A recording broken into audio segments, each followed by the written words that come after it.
my witch, there are countless stories about witches, curses, and magic, tales handed down through generations, told in hushed tones by the firelight. But this story is different. It's not some ancient legend or myth from a faraway land. This is my story. The story of me and my witch. Chapter 1. The Unexpected Visitor. It was a quiet evening when everything changed. The sun had just slipped beneath the horizon, and a cool breeze whispered through the trees. I was sitting at my desk, buried in a book, when I felt it, the strange pull of something unseen. I glanced out the window, my gaze falling on the garden below. There, in the fading twilight, stood a figure. A woman. She wore a white sari, her long hair swirling around her like a dark mist. For a moment, I thought it was a trick of the light, just my imagination playing games with me. But as I watched, her figure seemed to shimmer in the moonlight, her eyes dark and hypnotic, pulling me in. Maya. The wind whispered her name, as if it knew her. I blinked, rubbing my eyes, and when I looked back, she was gone. Vanished, like a dream slipping away with the dawn. Chapter 2. The encounter. To the next day, I couldn't shake the feeling that something had changed. The world felt different, more alive. But I brushed it off as just an overactive imagination. That evening, however, when I sat by the window again, I saw her once more. She was standing at the same spot in the garden, just as silently as before, her eyes glowing in the dim light. She seemed familiar, yet completely out of place. "You're not afraid of me, are you?" Her voice echoed in my mind like a soft melody. I stood frozen, my heart pounding in my chest. "Who are you?" I asked, my voice shaking with both fear and curiosity. She smiled, a mysterious, knowing smile. "I am Maya, and I've been waiting for you." "Waiting for me?" I whispered, confused. "But why?" "You called me," she said, her voice soft but filled with an ancient wisdom. "You've been searching for something, haven't you? Something more than this ordinary life." I could feel her words resonate deep inside me, like a song I couldn't quite remember but knew by heart. I stepped back, unsure of what to say. "The magic you seek." I stepped back, unsure of what to say. "The magic you seek. It lingers just beyond your reach," Maya continued, her eyes piercing through me. "You can feel it, can't you?" I took a step back, my heart pounding. I don't understand." "That's because you've never truly seen it," Maya said with a smile that made the hairs on my neck stand up. "But you will, soon enough." And just as mysteriously as she had appeared, she disappeared into the night. Chapter 3. The truth unfolds. Over the next few days, Maya haunted my thoughts. Her presence lingered in the air, in my dreams, in the quiet moments when I was alone. I couldn't shake the feeling that something was happening to me, something I didn't fully understand.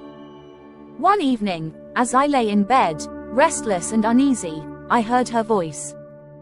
It was soft but clear, coming from somewhere behind me, as though it was speaking directly into my mind. "You've always had this power." I sat up, startled, and rushed to the mirror. For a moment, I thought I had imagined it, but when I looked into the glass, I saw Maya's reflection standing behind me. "What power?" I whispered, my voice trembling. "Your mind," Maya's reflection said, her eyes filled with knowing. "Your mind has always been the key. You've just never known how to unlock it." Suddenly, the air around me felt charged, crackling with a strange energy, like static electricity. I spun around, but Maya was gone. Only my reflection remained. I stared at the mirror for a long time, unsure of what was real anymore. Was I losing my mind? "It's time," Maya's voice echoed, calm and certain. "You're ready." Chapter 4. The revelation. The next evening, the moon hung full in the sky, bathing the garden in a soft, silver light. Something in the air was different, charged with the promise of something unknown. I stepped into the garden, my feet moving almost of their own accord. It felt as though something, or someone, was guiding me. And then, she appeared. Maya, standing in the middle of the garden, her sari flowing like mist in the breeze. She seemed to glow with an ethereal light, her presence both comforting and unsettling.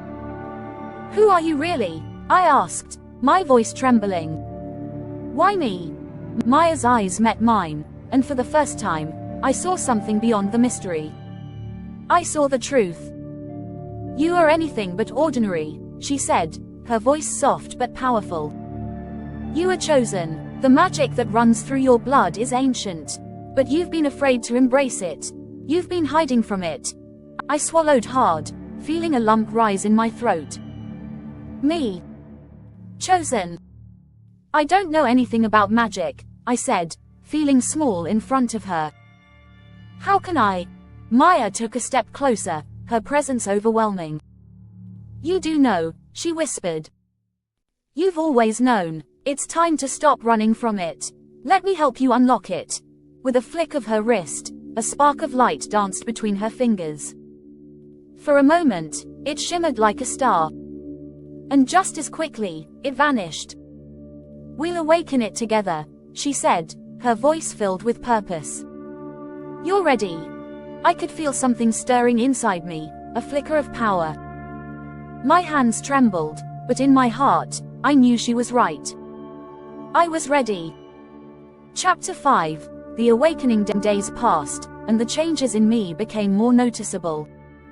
The wind seemed to respond to my presence, the stars brighter in the night sky. There was an energy around me that I couldn't explain, but I no longer feared it. One evening, as I walked through the garden, everything felt different. The flowers bloomed in my wake, and the very air seemed to hum with magic.